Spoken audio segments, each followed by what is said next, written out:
L'invité de Comment j'ai réussi, Paulo Moreira. Bonjour. Bonjour Stéphane. Vous êtes directeur général de Camif Habitat. C'est une entreprise spécialisée dans les travaux de rénovation et d'aménagement pour les maisons et les appartements. Entreprise créée en 1982. C'est une émanation du groupe Camif. Vous avez une approche de développement durable depuis les années 80. Pourquoi ce choix à l'époque où ça n'était absolument pas un sujet ? Alors ce choix, comme vous l'expliquez, effectivement, nous sommes une entité spécialisée dans les travaux de rénovation depuis plus de 40 ans. Et le groupe Camif était l'égal de la Redoute, des Travaux Suisses, qui avait effectivement eu l'opportunité de se développer sur l'accompagnement du particulier dans le secteur de la rénovation. Avec pour cible au départ les profs. Alors, quasiment que les profs. Pourquoi ? Parce que la majorité des sociétaires venaient ou étaient issus du monde de l'éducation nationale.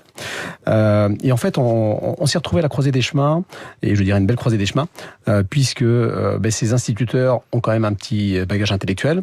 Post-68 art, donc il y avait déjà des velléités de développement durable. Donc c'est un esprit 68 art qui a donné cette coloration développement durable dès le début ? Je pense qu'il a fortement contribué, puisque c'était véritablement une attente, en fait, consommateur, puisque effectivement c'était que des instituteurs et des professeurs qui, je dirais, représentés par un syndicat, fixaient les orientations de cette coopérative et donc avait demandé à intégrer à l'époque des produits à mouvance durable dans le catalogue. Alors de formation, vous êtes ingénieur en bâtiment, vous êtes fils et frère d'artisans et vous avez une approche un peu différente du discours dominant en matière de développement durable qui aujourd'hui est vraiment concentré presque uniquement sur le réchauffement climatique.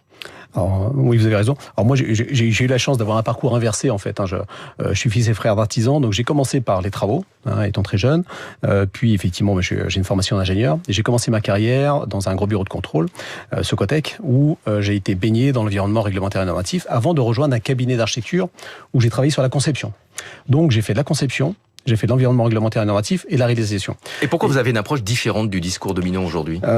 Parce que je suis plutôt quelqu'un issu des travaux, de la construction et de la rénovation, et non pas, entre guillemets, un opportuniste, je dirais, de ce secteur de la rénovation. Et aujourd'hui, c'est vrai qu'on est dans la rénovation énergétique est une politique de rattrapage. C'est en aucun cas une trajectoire ou une projection.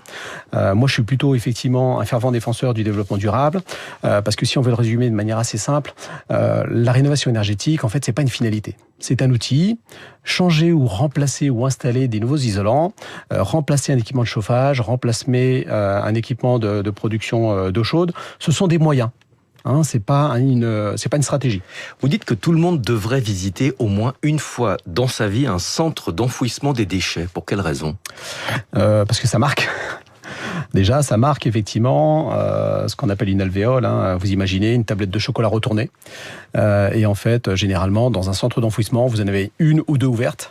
Et quand vous êtes en partie haute, c'est-à-dire de la déchetterie, vous croisez ce qu'on appelle des dumpers, donc les gros poids lourds qui viennent déverser effectivement les déchets. Et là, on se rend compte des conséquences de notre mode de vie. Oui, on se rend compte des conséquences et effectivement de ce que l'on laisse à nos générations futures.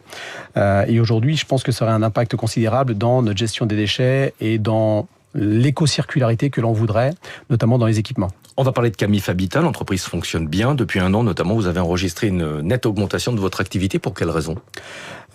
Stratégiquement, on a pris la décision de devenir franchiseur, donc il y a un peu moins de 5 ans, pour plusieurs sujets, notamment sur notre taux de réponse. Historiquement, nous travaillons avec des partenaires architectes et maîtres d'œuvre, et on a voulu augmenter notre taux de réponse, et le meilleur moyen pour atteindre cet objectif, c'était de se développer en franchise, et d'avoir effectivement, je dirais, une présence terrain beaucoup plus vaste. Bien nous en a pris, puisque nous sommes passés en 4 ans, je dirais, d'une petite entité de franchise, quasiment à l'une des 3 premières entités en franchise sur le secteur de la rénovation. 112 agences réparties sur la totalité du territoire. Vous pensez atteindre, je crois, 150 agences à la fin de l'année 2026. Et vous comptez, cette année encore, passer de 50 à 75 millions de chiffre d'affaires. Alors effectivement, le compteur s'affole. Donc c'est 115 aujourd'hui. Oui. Avec cet objectif effectivement d'être à 150, je pense même qu'on aura encore un peu d'avance sur notre plan de marche, tant mieux. Le secteur se porte bien. L'accompagnement que l'on propose à nos clients, c'est-à-dire de l'assistance à maîtrise d'ouvrage, les sécurise, les reconforte, et la marque Camif a vraiment un gage de qualité. Quand on parle rénovation, on pense évidemment maintenant à MaPrimeRénov'. Vous dites qu'il faudrait sanctuariser un socle d'aide publique pour la rénovation. Pourtant, en pratique, on l'a tous constaté, lorsqu'il y a des aides publiques, il y a aussi beaucoup d'opportunisme sur le marché.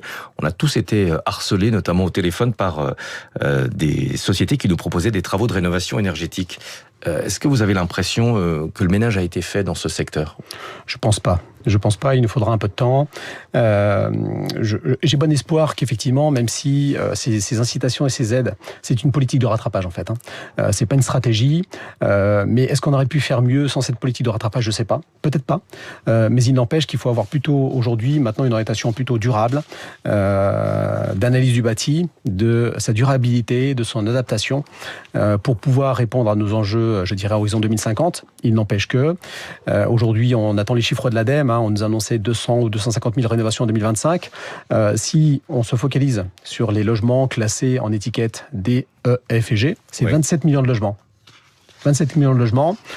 Il nous reste un peu moins de 25 ans. À horizon 2050, on nous dit qu'il faudrait effectivement, pour atteindre nos objectifs de neutralité carbone, en rénover 600 à 700 000. Bon, si on fait des calculs mathématiques assez simples, c'est pas 600 000. C'est 27 millions en 25 ans, c'est plus d'1 million de logements rénovés par an qu'il faudrait. Merci d'être venu ce matin. Je vous ai appelé Paulo Moreira, on le prononce Paulo ou Paolo ? Alors on dit Paulo, mais Paulo. Effectivement, donc le nom est portugais, donc je dirais... Paolo, c'est en italien. Merci. Merci beaucoup d'être venu ce matin, directeur général de Camif Habitat. 6h21, Nathalie Janson nous a rejoint. On va parler des cartes de crédit américaines avec des taux qui vont de 20 à 30%.